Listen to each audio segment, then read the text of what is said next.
Bonjour et bienvenue à Cogito, l'émission de vulgarisation scientifique des étudiantes et étudiants au cycle supérieur de l'Université Laval. Mon nom est Catherine Ferland et j'aurai le privilège de vous accompagner aujourd'hui. Et vous allez voir, on a tout un programme à vous proposer puisqu'on reçoit Simon-Pierre et Isabelle pour parler de considérations politiques. Alors bonjour tous les deux, merci d'avoir accepté l'invitation de venir parler de vos sujets à Cogito. On va commencer avec toi Isabelle. Peux-tu nous présenter ton sujet de recherche?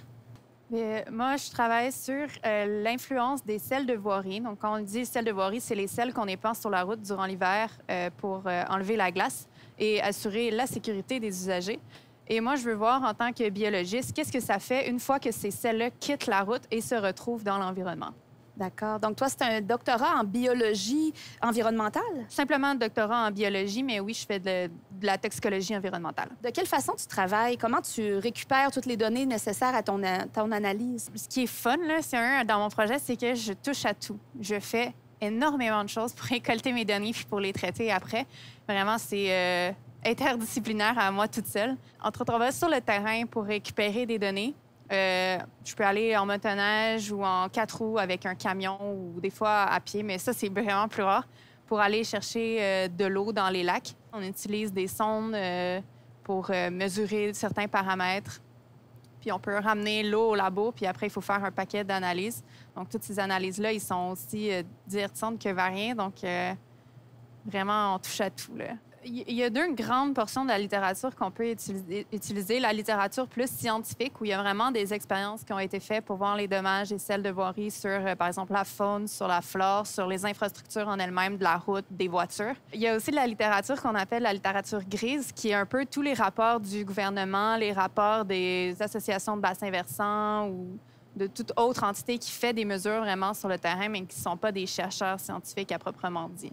On va y revenir tout de suite. Et toi, Simon-Pierre, si tu peux nous présenter un petit peu ton sujet, qu'est-ce que tu auras envie de nous dire sur les grandes lignes de ton projet de doctorat? Je travaille sur la corruption, plus précisément sur la capacité du système judiciaire à poursuivre et à sanctionner les personnes impliquées dans des actes de corruption. C'est pour ça que mon sujet est intitulé « L'indépendance judiciaire à l'épreuve de la grande corruption ». À partir de quelles données tu travailles pour définir un petit peu les cadres de la corruption comme tu l'entends? Il y a d'abord les données sociales, parce que je parle un peu des faits sociaux, comment tout le monde perçoit la corruption. Il y a les journaux, il y a également les articles scientifiques sur la corruption, différents articles. Donc, c'est à partir de là que je collecte mes données et j'essaie de vérifier un peu la densité de la prise en compte de ces données-là par le droit positif. Comment est-ce que le droit intègre effectivement cette donnée sociale-là? Est-ce que c'est la réalité québécoise que tu t'es dit ou une perspective comparative? C'est une perspective comparative, je pourrais dire à 3 dimensions, mais ça va se résumer à la fin sûrement à 2 dimensions. Au niveau du contexte social d'abord, je travaille sur les systèmes juridiques de droit civil qui sont inspirés du droit civil et les systèmes de common law. Je travaille également sur les contextes sociaux différents. Donc, je prends d'une part les contextes sociaux des pays dits démocratiques, qui sont riches, qui appartiennent à l'OCDE. Et je prends également en compte les contextes sociaux des pays pauvres, relativement démocratiques. Parce que quand on parle de grande corruption, il y a comme un transfert un peu des produits de la corruption entre tous ces systèmes juridiques et entre tous ces contextes sociaux. Ce n'est pas forcément une comparaison entre ces différents contextes sociaux. Mais le but de rechercher, c'est le dépassement de chaque contexte. Oui, donc c'est méta-analyse. Oui, c'est une méta-analyse. Ce sont des influences. Quels sont les éléments qui peuvent influencer l'autre contexte juridique? Parce qu'en fin de compte, tous ces contextes-là devront travailler ensemble. Tout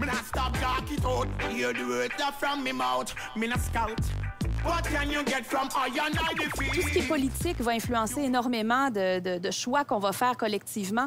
C'est vrai aussi dans ton cas, Isabelle, avec justement la question de l'utilisation des selles de déglaçage, parce qu'à la base, c'est une décision qui va être prise par les pouvoirs en place de faire ce choix-là plutôt qu'un autre. Mais toi, comme chercheur, quelle autre alternative tu vois pour, disons, survivre sur nos routes québécoises abondamment glacées l'hiver? Il y a plusieurs avenues vers lesquelles on peut aller quand on veut répondre à cette question-là. On peut dire, par exemple, revenir à ce qui se faisait dans les années 40 avant qu'on commence à utiliser du sel de voirie, c'est-à-dire rien. C'est évidemment pas vraiment ce qu'on souhaite parce que c'est pas l'idéal ni au niveau sécurité ni au niveau transport, si on dit pour les ambulances, pour les pompiers même. Puis juste pour aller travailler, là, c'est pas plaisant de rouler 30 km/h sur l'autoroute parce que ça n'a pas été déglacé. Une autre façon de faire, ce serait d'utiliser encore les sels de voirie, mais de garder leur utilisation la plus restreinte possible. Donc, de s'assurer que les périodes d'épandage sont vraiment là où c'est nécessaire, au moment où c'est nécessaire, surtout dans les zones qu'on va appeler à risque. Donc, les zones qui sont, par exemple, un pont qui passe par-dessus une rivière. Ça serait pertinent de ne pas mettre de sel de voirie sur le pont ou d'éviter le plus possible les routes principales qui traversent des bassins versants d'eau potable, comme c'est le cas dans le lac Saint-Charles que j'étudie. Il y a des très grandes routes qui traversent le bassin versant et malheureusement, un bassin versant, ça définit tout le sol sur lequel chaque goutte d'eau qui tombe se dirige vers le plan d'eau en question. Donc, le sel, comme il est très soluble, sur un territoire donné, tout le sel qu'on va se mettre va se solubiliser et se transporter vers le cours d'eau du bassin versant correspondant. Donc, ça serait pertinent, par exemple, dans un bassin versant, d'éviter le plus possible d'utiliser les sels de voirie. Prendre en compte, finalement, l'environnement immédiat de la route, à laquelle on s'intéresse. OK. Pendant l'hiver dernier, j'ai suivi de façon assez intensive, c'est-à-dire une fois aux 2 semaines. Ça peut paraître pas beaucoup, mais dans mon domaine, c'est particulièrement intensif. Plusieurs points sur le bassin versant de la prise d'eau potable de la rivière Saint-Charles, qui alimente en eau potable 285 000 personnes à la ville de Québec. Donc, c'est une grosse source d'eau potable. Oui. C'est quand même très important. Puis, on ne connaissait pas vraiment les sources de sel sur ce bassin versant-là. On les connaissait parce que l'Association pour la protection de l'environnement du lac Saint-Charles fait beaucoup d'études, mais généralement, ils ne font pas d'échantillonnage pendant l'hiver, qui est la période pendant laquelle on épand le sel de voirie. Donc, on avait une idée des coins qui étaient problématiques, mais on n'avait pas de données véritablement mesurées pour être en mesure de bien identifier ces régions-là. Donc, on a suivi la neige, les rivières, sur le bord des routes, afin de trouver quels coins étaient le plus problématiques. Donc, on part du microscopique, mais on s'intéresse quand même à un environnement qui est plus vaste. Si je fais le parallèle un petit peu avec ton travail, Simon-Pierre, toi aussi, tu utilises un angle pour aborder quelque chose qui est quand même assez substantiel, qui est quand même un régime politique, de savoir si ça va favoriser l'émergence ou non de la corruption. Quand tu utilises cet angle-là pour comprendre un petit peu plus les sociétés auxquelles tu t'intéresses, il y a une dimension transnationale. Est-ce que tu observes des clivages nord-sud? Tout à l'heure, tu parlais de pays qui sont peut-être un peu moins favorisés économiquement. Il y a effectivement des clivages qu'il faut prendre à 2 niveaux. Premièrement, il y a des pays développés, démocratiques, qui ont plus ou moins atténué la petite corruption. Ça veut dire que c'est la corruption sur l'infirmier, sur le médecin, qui n'existe pratiquement pas, parce qu'il y a un système social qui existe. De l'autre côté, les pays les plus pauvres ont encore ce problème de petite corruption. Mais quand on revient au niveau de la grande corruption, il y a comme des liens. Il y a des liens parce que c'est une corruption qui intéresse. Ça peut être les individus, ça peut être les partis politiques. Dans les systèmes, les contextes sociaux les plus pauvres, c'est beaucoup plus les individus. Dans les contextes sociaux les plus développés, c'est beaucoup plus les partis politiques. Et comment est-ce que ça se manifeste? On a par exemple, pour prendre le cas de l'Afrique, il y a la Convention de l'Union africaine contre la corruption. Quand vous la lisez, une convention, pour résumer rapidement, là, c'est un traité qui réunit un certain nombre d'États qui s'engagent à poser certains actes, notamment à lutter contre la corruption. Alors, cette convention, elle a une grande volonté, par exemple, de lutter contre la corruption. Elle suggère des infractions qui n'existent pas encore dans plusieurs États, même dans ces contextes-là. Je prends par exemple de l'enrichissement illicite.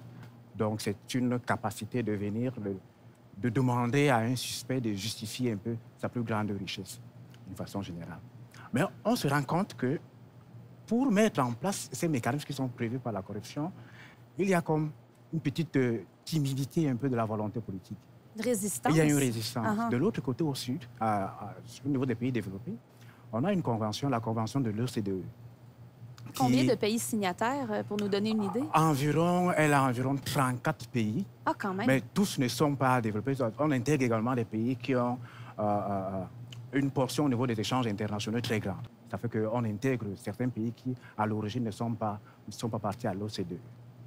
Dans ce pays, vous allez voir qu'il y a comme une sorte de résistance au niveau du système judiciaire à mettre en place des mécanismes de lutte contre la corruption si jamais ces mécanismes peuvent avoir un impact sur les intérêts économiques, par exemple, sur les relations avec les autres États.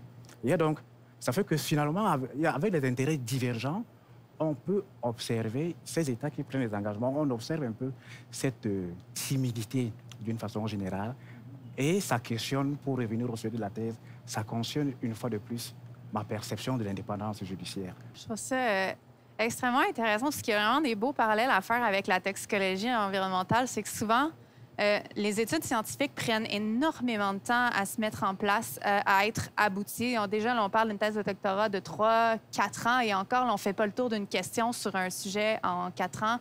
Ça prend beaucoup plus que ça. Ça prend beaucoup d'études qui disent la même chose avant d'avoir un consensus scientifique sur un sujet. Puis maintenant, quand il sort une nouvelle molécule, le temps que les scientifiques mettent à dire qu'elle est toxique, c'est extrêmement long. C'est prendre 10 ans avant qu'il y ait consensus, dire OK, là, on est sûr, ça, c'est mauvais. Et ce que l'entreprise peut faire simplement, c'est dire c'est mauvais, remplacé par quelque chose qui est grosso modo similaire, mais pas assez pour qu'on puisse inférer tout ce qu'on a trouvé à l'autre à la nouvelle. Fait qu'il faut tout recommencer. Et donc, il faut tout recommencer. Oh, donc, Dieu, ouais. les gens qui créent les injustices, un peu à l'image de ce que tu disais, Simon-Pierre, c'est justement, il faut aller plus vite que les gens qui ont une facilité incroyable et l'autre système en parallèle qui est très, très lent. La recherche scientifique, un peu comme les processus juridiques, qui prennent beaucoup plus de temps que les mauvaises choses à se mettre en place.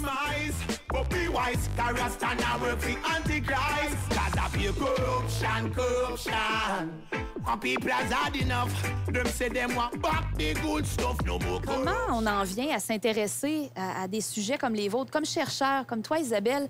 Qu'est-ce qui fait qu'à un moment donné, tu t'es levé un matin et tu as dit « Moi, je travaille sur les selles de voirie ». Comment ça s'est passé? Qu'est-ce qui a guidé ton choix ou ta curiosité? J'ai toujours été très intéressée par l'environnement, d'une façon générale, et par les impacts qu'avait l'humain sur son environnement et comment tout ça, ça se modifie. Parce que ce que j'entends souvent, en fait, c'est mettre de côté l'humain et l'environnement. La chose qu'il faut savoir, c'est que ça ne fonctionne pas comme ça parce que l'humain est partie intégrante de son environnement. Donc, si on nuit à l'environnement, forcément, on se nuit à nous-mêmes, juste que la plupart des gens ne savent pas forcément les mécanismes de retour des actions qu'ils sont en train de faire. C'est la différence avec les biologistes, les écologistes, qui, eux, sont plus au courant des mécanismes de retour de ces problématiques-là. Par exemple, avec les selles de voirie. Je disais tout à l'heure que les sels qu'on met sur les routes, ils vont éventuellement être solubilisés, transportés vers nos cours d'eau et qui pourraient perturber les communautés biologiques. Mais cette eau-là, éventuellement, mais on la récupère. Par exemple, dans le lac Saint-Charles, cette eau-là, on la récupère à la prise d'eau de la rivière Saint-Charles, à Château d'eau, pour la récupérer comme eau potable. Et ça, c'est un problème parce qu'on ne veut pas boire de l'eau salée. Faire un café avec l'eau salée, c'est pas bon. Même si les seuils qui sont toxiques pour l'humain sont très, très, très, très, très élevés comparés à ce qu'on a dans l'environnement, mais il y a des puits qui ont été fermés aux alentours de Québec et même ailleurs dans la province de Québec parce que l'eau souterraine était trop salée pour être consommés par les gens. Et donc, ces gens-là se retrouvent avec plus d'eau potable parce qu'ils sont peut-être pas raccordés à des systèmes d'égout. Donc, ça, c'est une autre chose qui peut être problématique. C'est pas simplement nuire à l'environnement, mais se nuire à soi-même parce que l'environnement a été perturbé. Donc, En fin de compte, c'est le bien-être de l'humain, d'une façon générale. Hein. On peut le voir comme ça. Il pourrait y avoir des biologistes qui sont très, très, très anthropocentriques et qui n'ont que comme seul but de préserver l'environnement que de préserver l'humain à la base. Ça se peut aussi. Mm-hmm.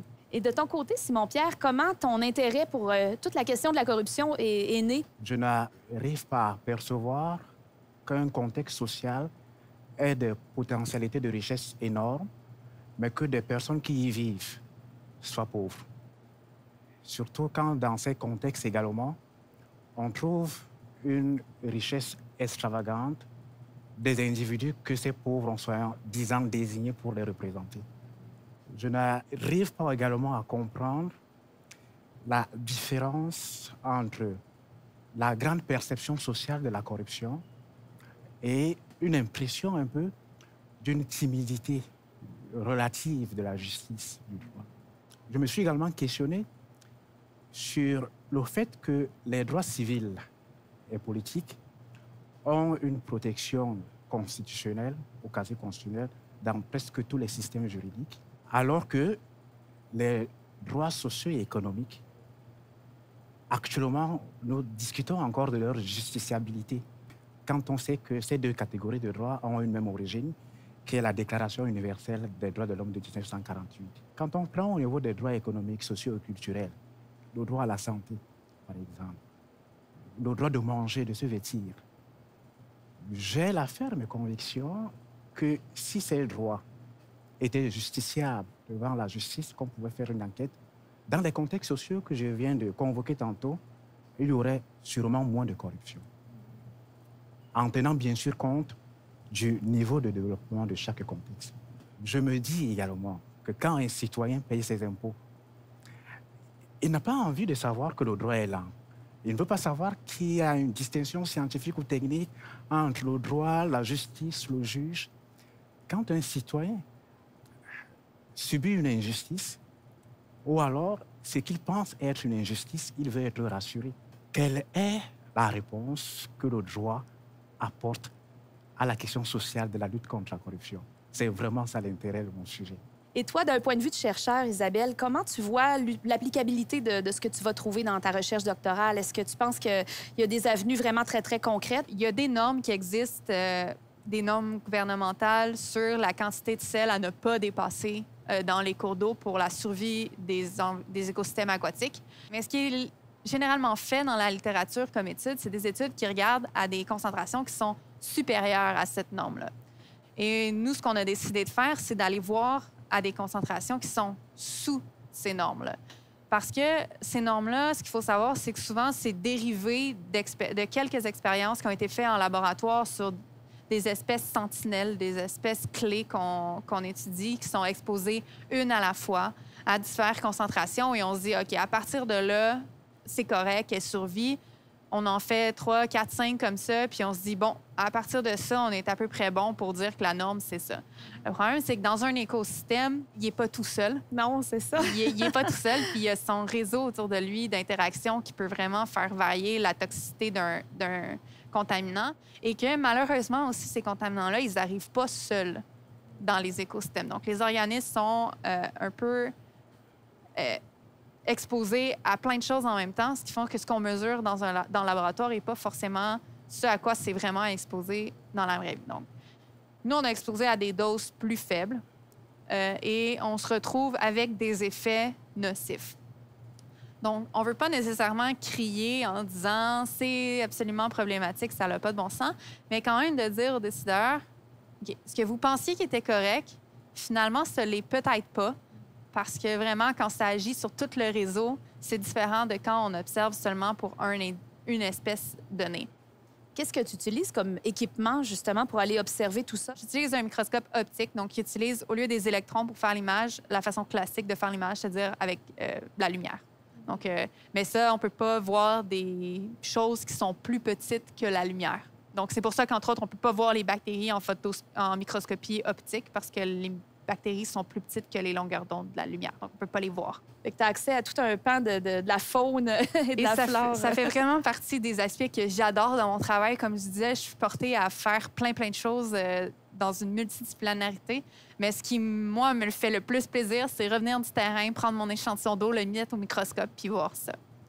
Et au terme de toutes tes recherches, Simon-Pierre, est-ce que tu as des recommandations ou des pistes de solutions très, très concrètes pour lutter contre la corruption? Comme je dis, à long terme, ça prend vraiment une réflexion théorique sur le devenir du droit pénal, sur la finalité du droit pénal, sur la capacité du droit pénal à s'adapter à chaque situation, à chaque type d'individu, à chaque type de crime, de façon générale.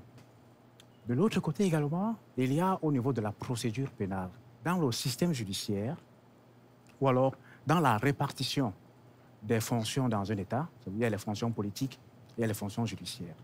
Et il y a plusieurs organes qui participent à l'activité judiciaire.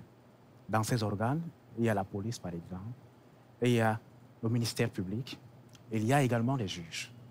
On se rend compte que, comparativement à d'autres pôles de puissance, de compétences dans l'État, il y a une fragmentation des différents organes qui participent à la procédure pénale. Donc, ce sont les 3 principaux organes dont je vous ai parlé tantôt. À ces organes, les conventions de lutte contre la corruption en ajoutent, notamment des organes spécialisés dans la lutte contre la corruption. C'est le cas, par exemple, de l'UPAC. Alors que ces organes exercent effectivement la même activité judiciaire, ils ont des protections et des rattachements différents. L'organe le mieux protégé, c'est l'organe judiciaire, c'est le juge. Par contre, les protections des autres organes, que ce soit la police, que ce soit le ministère public, au plan scientifique, leur indépendance se questionne encore. Si bien qu'au plan scientifique, on estime que tant que ces organes qui participent à la même activité judiciaire n'ont pas la même protection que le juge, il y a, ça c'est mon hypothèse, une atteinte proactive à l'indépendance du juge, dans la mesure où il peut arriver de façon théorique qu'on ne transmette pas au juge la cause pour laquelle son indépendance est constitutionnellement garantie. Comme solution, je propose également que, premièrement, des organes spécialisés qui sont préconisés pour lutter contre la corruption puissent directement transmettre les résultats de leurs enquêtes aux juges. Je propose également que des citoyens, certaines organisations de la société civile puissent directement saisir le juge concurremment avec le ministère public, avec la police. Une sorte de téléphone rouge citoyen pour dénoncer des situations? Ça ressemble un peu à ça. Ça ressemble un peu, c'est dans cette dimension-là. Mais ça prend également à long terme une réorganisation du système judiciaire pour qu'il soit un système autonome, avec bénéficiant des mêmes garanties. Je pense quand même qu'au plan social, il serait beaucoup plus légitime, il serait beaucoup plus crédible que des fragmentations qu'on retrouve aujourd'hui. C'était une autre belle émission de Cogito, l'émission de vulgarisation scientifique des étudiantes et étudiants au cycle supérieur de l'Université Laval. On espère que vous avez aimé et vous pouvez en tout temps revisionner les épisodes antérieurs qui sont disponibles sur la chaîne YouTube. On remercie tous nos partenaires qui rendent possible cette belle aventure scientifique.